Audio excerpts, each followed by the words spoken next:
हर घर में छोटा बड़ा मंदिर होता ही है, पर जो पूजा होती है ना वो विधि विधान से की जाए। और जो भी पूजा होती हो या विशेष पूजा होती हो या डेली वाली पूजा होती हो या दिन की पूजा है या शाम की पूजा होती है, दिनचर्या जो है पूजा करने की वो अच्छी तरीके से होनी चाहिए और विधि विधान से होनी चाहिए। तो hello everyone, welcome to my channel. तो आपका चैनल नीतू त्रिपाठी व्लॉग्स में फिर से हाजिर हूँ। और बस ये है कि आज मैं आपके साथ शेयर कर रही हूँ शाम की संध्या आरती। तो बस मैं संध्या आरती करने जा रही हूँ और जो शाम के बर्तन हैं वो मैं धो के रख लेती हूँ। और उसके बाद में जो दिया बत्ती लगाते हैं तो दिया बत्ती लगा दी है। तो एक दिया मैं लगाती हूँ घी का, और जो माता रानी है जो मेन मंदिर है वहाँ लगाती हूँ, और एक तुलसा माता पे लगाती हूँ, एक शंकर भोले बाबा पे लगाती हूँ मैं। और वैसे कहा जाता है जैसे आपको दिया नहीं लगाना है तो आप एक तेल का दिया और एक मतलब घी का दिया लगा सकते हैं। और वैसे मैं यहाँ 5 दिए लगाती हूँ, 2 सरसों के तेल के लगाती हूँ और तेल के लगाती हूँ और 3 लगाती हूँ घी के। और वो मैं कहाँ कहाँ लगाती हूँ तो जब आप मुझे कमेंट्स करके बताएंगे तब मैं आपको शेयर कर दूँगी। संध्या आरती हमेशा सूर्य अस्त के बाद और सूर्य अस्त से पहले ही कर लेनी चाहिए। जो बीच का समय होता है बहुत महत्वपूर्ण होता है, उसी समय शाम की आरती हो तो ज़्यादा अच्छा होता है। क्योंकि सूर्य अस्त होने के बाद मतलब ज़्यादा टाइम होने के बाद संध्या आरती नहीं की जाती, क्योंकि उस समय भगवान जी सो जाते हैं और उनका विश्राम का टाइम हो जाता है। इसकी वजह से तो हमें सही टाइम पे संध्या आरती कर लेनी चाहिए। हेलो एवरीवन, तो अभी हो चुकी है शाम और शाम की आपने संध्या आरती देखी होगी। तो अभी भी दिया जल रहा है। तो अभी मैंने कर ली है संध्या आरती और बाहर भी तुलसा माता पे भी लगा दी है और शिव शंकर भगवान पे भी लगा दिया है। तो बस अभी मेरे को कपड़े और उठाने हैं शाम के, मैं उठा लेती हूँ।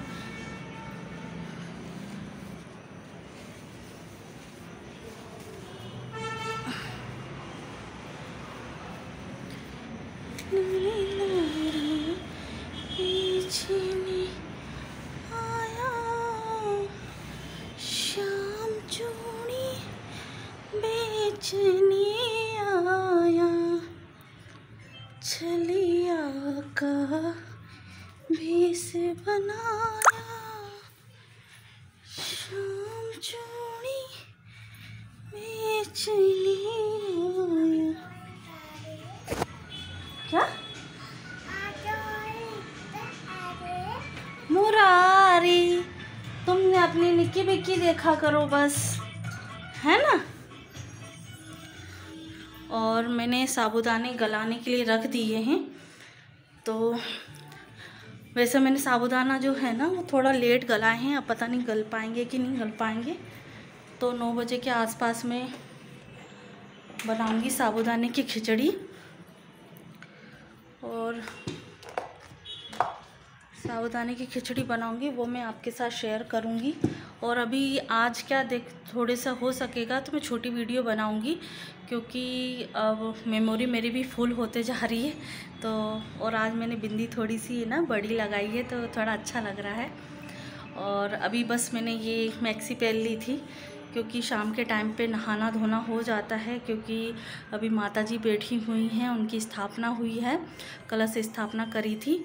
और देखिए अभी ये सामान भी अंशु अभी ट्यूशन गया था ना, तो वो अभी ऐसे ही करके चला गया, तो वो मेरे को अभी संभाल लेती हूँ। तो इसलिए शाम को ना थोड़ा सा नहाना धोना पड़ता है। तो अभी मैं दिया बत्ती लगाती हूँ। तो बस ये सामान थोड़ा समेट लूँ मैं, उसके बाद आलू उबालने के लिए रखूँगी और देखते हैं शाम को अभी क्या बनना है। तो शाम की सब्ज़ी बनाना है और उसके बाद ही मैं साबूदाने की खिचड़ी बनाऊंगी, तब तक साबूदाने गल जाएंगे।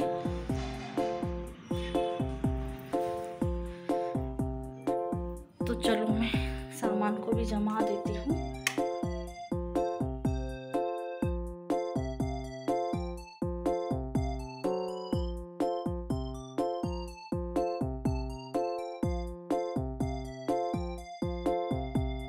तो फ्रेंड्स, यहाँ संध्या आरती हो चुकी है और आपसे कुछ बातें भी कर ली हैं। और इसके बाद जो है वो कमरा मैंने जो थोड़ा बहुत बिखरा हुआ था तो वो साफ़ करने के बाद मैं आ गई थी किचन में, क्योंकि किचन में अभी बनाई थी शाम के लिए जो चाय बनती है। उससे पहले चाय वैसे बन चुकी है, पर शाम के टाइम पे मतलब ऐसे 7 बजे के आसपास फिर से बनती है जो लास्ट चाय होती है शाम की। और बस उसके बाद जो थोड़ी क्लीनिंग बच गई थी, जो भगोना बोलते हैं और छोटी मीडियम साइज़ का, तो उसी में चाय बनती है। तो बस चाय का काम ख़त्म हो गया है। और बस ये कि बच्चे पानी वानी पीने के बाद इसी प्लेटफॉर्म पे रख देते हैं, तो उसी को क्लीन करने के बाद मैं जो अपना मतलब पहले तो खाना बनाऊंगी और खाना बनाने के बाद ही मैं साबूदाने की खिचड़ी बनाऊंगी। और तो आप ब्लॉग में बने रहिएगा। और जो मेरे चैनल पे नए हैं और पहली बार मेरे चैनल पे मतलब चैनल को देख रहे हैं, तो प्लीज़ मेरे चैनल को सब्सक्राइब कीजिएगा। और वीडियो अच्छी लगती है और कुछ यूज़फुल लगती है आपके लिए तो प्लीज़ मेरे चैनल को देखिए, वीडियो लाइक कीजिए और शेयर कीजिए। और बस यहाँ ये कि बर्तन में जमा लूँगी। तो फ्रेंड्स, आप मेरी ये चीज़ें जो हैं, जो आप देख रहे हैं, जो मेरी आदत है बार बार प्लेटफॉर्म साफ़ करने की, बुरी हो या अच्छी हो वो आप मुझे बताइएगा। और मेरी आदत बन चुकी है, जब भी कोई थोड़ा बहुत भी मतलब पानी या कुछ भी गिर जाता है ना, वो फटाफट मैं साफ़ कर लेती हूँ। और मेरे हाथ में मतलब एक तरीके से स्पंज रखा ही रहता है हाथ में, और क्योंकि किचन में ही है तो कुछ न कुछ साफ़ करते रहना चाहिए। और इससे क्या है, हमारी टाइम की बचत भी होती है और मतलब क्लीन अपना जो किचन है वो हमेशा साफ़ भी रहता है। और यहाँ मैंने रख दिए हैं 2 टमाटर सेकने के लिए, क्योंकि आज मैं बना रही हूँ बैंगन का भरता। तो मैंने मम्मी से पूछा था कि क्या बनाना है शाम के टाइम पे, और क्योंकि है आज मतलब ये मेरा व्रत है तो साबूदाने की खिचड़ी बनेगी और मम्मी का भी व्रत चल रहे हैं, तो इसके वजह से साबूदाने की खिचड़ी बनेगी। और पापा के लिए और हस्बैंड के लिए और बच्चों के लिए ही खाना बनेगा। तो थोड़ा सा ही मैंने आटा लगाया है और 2 टमाटर मैंने सेक दिए हैं, तो वो आज आलू का जो भरता होता है वो बनेगा। और सूखी सब्जी रखी हुई थी मॉर्निंग की, और जो भरमा बैंगन होते हैं वो हम इकट्ठे बना के रख लेते हैं, जिससे क्या है 3-4 दिन के लिए यूज़फुल हो जाता है। और कुछ चीज़ें ऐसी है बना के रख लेना चाहिए कि बाय चांस कभी हमने सूखी सब्जी नहीं भी बनाई है तो वो चीज़ हमारे लिए रहेगी, और कुछ रसा वाली जो सब्ज़ी होती है वो यूज़ में हो जाएगी। तो यहाँ मैंने जो टमाटर हैं वो सेक लिए हैं, और यहाँ मैंने आलू बॉईल करने के लिए रख दिए थे। जब मैं पूजा करने गई थी तब मैं आलू उबालने के लिए रख दिए थे। इकट्ठे मैंने आलू उबाल दिए थे, क्योंकि साबूदाने की खिचड़ी में भी लगेंगे और ये भरते में भी लगेंगे। तो यहाँ टमाटर सिक गए हैं और उसके छिलके निकालने के बाद मैंने टमाटर डाल दिए हैं, आलू भी मैश कर लिए हैं, थोड़ा सा प्याज डाल दूंगी, मिर्ची डाल दूंगी, हरी मिर्ची, धनिया डाल दूंगी। जैसे वो एक वो सैलेड टाइप में होता है वो उस तरीके से मैं इसको सभी नमक और सभी डाल दूंगी मसाले, और बस नमक ही डालना है और उसको थोड़ा सा हाथ से वो कर दूंगी, क्योंकि अभी टमाटर बहुत ज़्यादा गर्म था इसकी वजह से कि कभी हाथ में लग ना जाए। तो इसकी वजह से मैंने जो मैशर होता है वो उससे ही मैंने उसको मैश कर लिया है, थोड़ा सा पानी डाल दिया है। और बस ये हमारा भरता तैयार है, क्योंकि बस इसमें मुझे छोंक लगाना है। तो तेल डाल दूंगी, थोड़ा सा जीरा और कड़ी पत्ता है आपके पास तो कड़ी पत्ता डाल देंगे, और हींग से तड़का लगाना ना भूलें, क्योंकि हींग जो भी कोई तड़का लगाते हैं, हम दाल वाला तड़का लगाते हो, मतलब कोई भी तड़का लगाएं तो हींग डालना ज़रूरी रहता है, क्योंकि उसका जो टेस्ट है वो दुगना हो जाता है।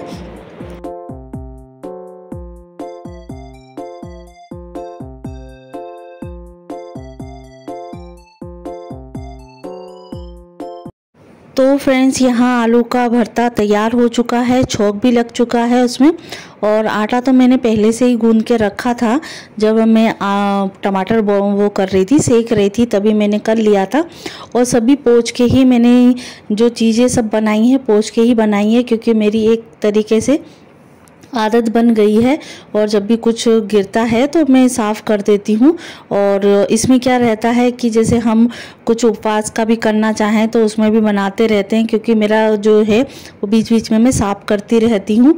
और यहाँ पापा ने बोला है कि वैसे पापा बोलने का क्या है, वो मैं कभी कभी तो यही है ना, अब इतने सालों से मैं काम कर रही हूँ, घर में सब खाना पीना बन रहा है, तो एक तरीके से पूरे सदस्यों का और पूरे मेंबर का जो आदतें हैं वो हमें पता चल जाती हैं।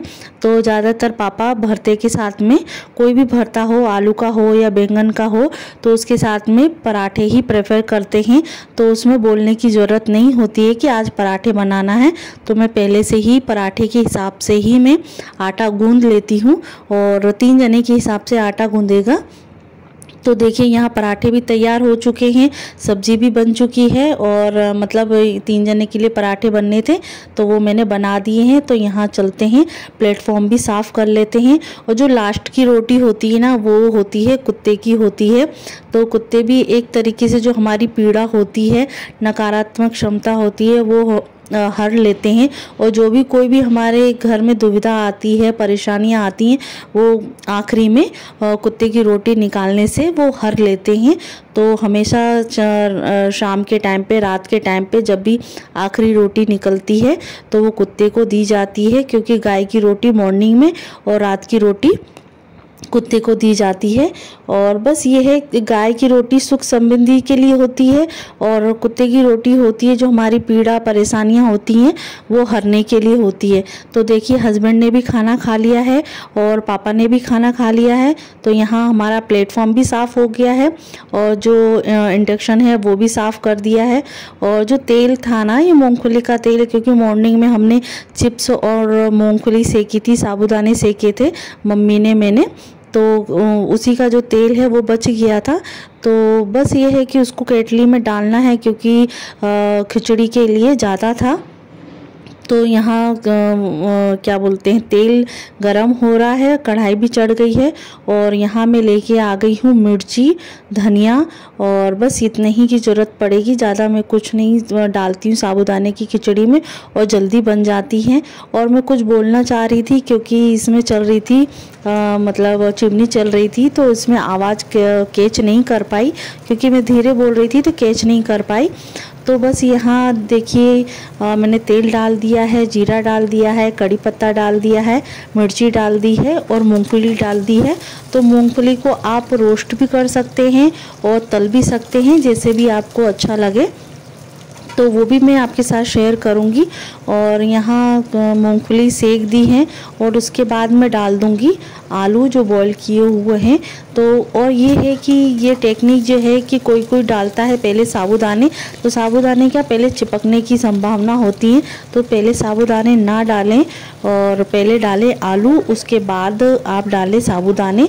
और जैसे आप नमक खाना चाहते हैं इसमें, तो सादा नमक जो सेंधा नमक होता है वो डालें, और जैसे नहीं खाना चाहते तो उसको अवॉइड कर दीजिए। तो इसमें मैंने थोड़ी सी शक्कर डाली है और शक्कर डालने के बाद मैं डाल दूंगी साबूदाने। और सबसे पहले मैं निकाल लूँगी मम्मी के लिए, क्योंकि मम्मी बिना नमक का ही खाती हैं नवरात्रि के टाइम पे। अभी चल रही है गुप्त नवरात्रि, आपको बता दूं, तो मम्मी नमक नहीं खाती हैं। और निकालने के बाद मैं डाल दूंगी अपने लिए नमक, क्योंकि आज सोमवार था तो इसकी वजह से मैं उसमें भी मैं नमक डाल दूंगी। तो आई होप आपको ये वीडियो अच्छा लगा हो तो लाइक शेयर कमेंट ज़रूर कीजिए।